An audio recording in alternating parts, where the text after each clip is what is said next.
इस वीडियो में हम बात करेंगे एक्स पार्टी की। अगर अदालत में आपका कोई केस चल रहा है, कोई सिविल सूट चल रहा है, सिविल केस चल रहा है, तो उसमें एक्स पार्टी अगर कर दिया जाता है डिफेंडेंट को, तो उसमें उसके बाद प्रोसीडिंग्स क्या होती हैं, उसके बाद केस का क्या बनता है। देखिए, सबसे पहले सिंपल तरीके से आपको बताता हूँ कि एक्स पार्टी क्या होता है। एक्स पार्टी का मतलब होता है कि एक तरफ़ा प्रोसीडिंग्स चल पड़ती हैं। जब भी कोई दावा लगाया जाता है, कोई नया सिविल सूट आप लगाते हैं, आपने सिविल सूट फाइल किया, तो आपको बोला जाएगा कि आप प्लेंटिफ हैं। जिसके खिलाफ केस लगाया जाएगा उसको बोला जाता है डिफेंडेंट। तो जब डिफेंडेंट को सबसे पहले अदालत क्या करती है कि नोटिस भेजती है, सम्मन भेजती है। सम्मन मिलने के बाद भी अगर डिफेंडेंट कोर्ट में पेश नहीं होता है, उसको इन्फॉर्मेशन हो जाती है कि उसके खिलाफ केस लगाया गया और अदालत ने उसको इस तारीख को बुलाया है। अगर वो रिफ्यूज़ कर देता है, सम्मन लेने से इनकार कर देता है, या सम्मन लेकर वो नहीं आता, तो अदालत ये मान लेती है कि वो जानबूझ के जो है कोर्ट में पेश नहीं हो रहा है। तो अदालत क्या करती है कि उसको, जो डिफेंडेंट है, देखिए कभी भी प्लेंटिफ को एक्स पार्टी नहीं किया जा सकता। जो डिफेंडेंट है, जिसके खिलाफ केस लगा है, उसी को एक्स पार्टी किया जा सकता है।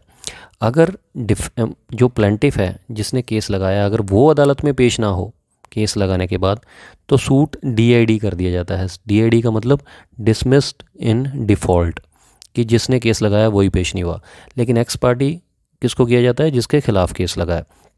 अब मान के चलिए कि जिसके खिलाफ केस लगा है वो एक्स पार्टी कर दिया गया, तो आगे की प्रोसीडिंग्स क्या रहेंगी वो मैं आपके साथ डिस्कस करता हूँ।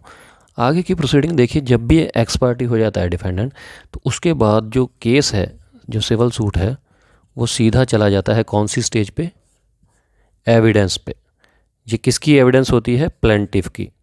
तो एक्स पार्टी एविडेंस की भी बोल देते हैं इसको आम बोलचाल की भाषा में, कि एक्स पार्टी एविडेंस पे केस चला गया है, मतलब कि प्लेंटिफ की गवाही होगी।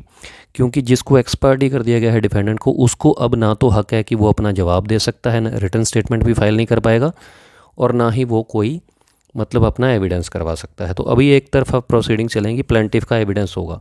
इसमें इशू भी फ्रेम नहीं होते हैं। इशू तब फ्रेम होते हैं जब केस कंटेस्टेड हो, जब डिफेंडेंट भी अपीयर हो रहा हो कोर्ट में, तब इशू फ्रेम होती हैं, उसके बाद एविडेंस पे जाती है। लेकिन अगर नोटिस होने के बाद ही एक्स पार्टी कर दिया गया डिफेंडेंट को, तो फिर सीधा केस जो है बिना इशू फ्रेम किए एविडेंस पे लगा जाता है। तो एविडेंस होने के बाद क्या होता है? एविडेंस क्लोज हो जाती है एक्स पार्टी। जब एविडेंस करवा लेती है पार्टी, उसके बाद क्या आता है कि आर्गूमेंट्स पे चला जाता है केस। फाइनल आर्गूमेंट्स होती हैं। आर्गूमेंट्स होने के बाद फाइनल जजमेंट आती है और डिक्री आती है। तो ये तरीका है कि क्या प्रोसीडिंग्स होती हैं, कि एक्स पार्टी होने के बाद सीधा केस जो है एविडेंस की स्टेज पे चला जाता है, उसके बाद आर्गूमेंट्स होती हैं, उसके बाद फाइनल जजमेंट आती है और डिक्री होती है। केस इसमें डिसमिस भी हो सकता है और डिक्री भी हो सकती है।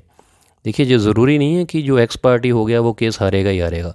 अदालत फिर भी एक्स पार्टी होने के बाद भी, चाहे एक तरफा प्रोसीडिंग है, ये ज़रूर देखती है कि जो केस लगाया गया है उसमें कितनी जेन्युइननेस है। उसके एविडेंस को अच्छे से जांच परख के आर्गुमेंट सुनने के बाद, उसके बाद ही फाइनल जजमेंट आती है। हाँ, ये ज़रूर है कि जो प्लेंटिफ होता है उसके लिए केस जीतना थोड़ा आसान ज़रूर हो जाता है, क्योंकि सामने वाली पार्टी कोई कंटेस्ट करने के लिए है ही नहीं है। किसी ने जवाब नहीं दिया, कोई एविडेंस नहीं करवाया, कोई क्रॉस एग्जामिनेशन नहीं हुआ, तो ये ज़रूर फ़ायदा मिलता है प्लेंटिफ को। तो उम्मीद करता हूँ ये सिंपल तरीके से मैंने समझाने की कोशिश की, आपको समझ में आ गया होगा एक्स पार्टी के बारे में।